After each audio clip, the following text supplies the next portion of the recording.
What's up, YouTubers? Johnny DIY here. Today I'm going to be showing you guys how to make these awesome DIY wooden car ramps. Alright, let's get to it. Alright, so all we're going to need is two 8-foot 2x8s. You can use 2x10s or 2x12s if you have them, especially if you've got a truck or SUV, you might need a little wider. Our four measurements are going to be 30-inch, 26, 22, and 18, so just 4 inches less on each one, and that'll come out to exactly 8 feet. Alright, so we're just going to measure these all out.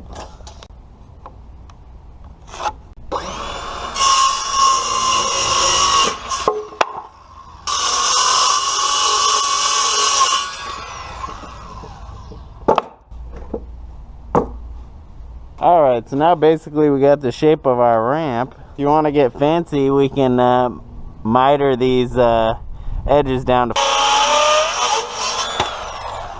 just like that, and I'll give you a nice mitered cut like that.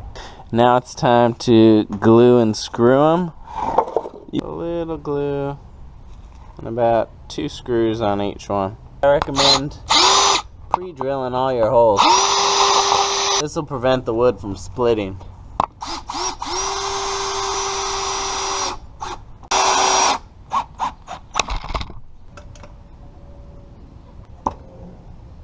Alright, I got them all glued and screwed and done.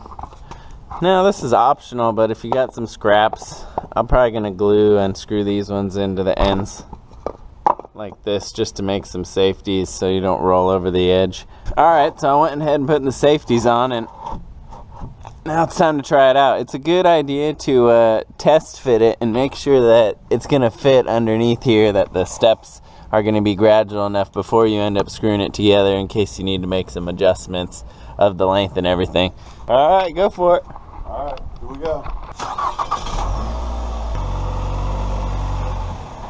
That's good. Emergency brake. Alright, and there it is, guys. Looks like these ramps are going to work perfect. So look, they're just about the right size for a regular size car. I'd go 2x10, 2x12 if you had a bigger size tire. Alright, so instead of buying these ramps, you could build them for at least half the price. So if you guys like this video, please give it a thumbs up. Check out my page, subscribe to my channel. I'd really appreciate it. Thanks for watching Johnny DIY. Keep on doing it yourself, guys.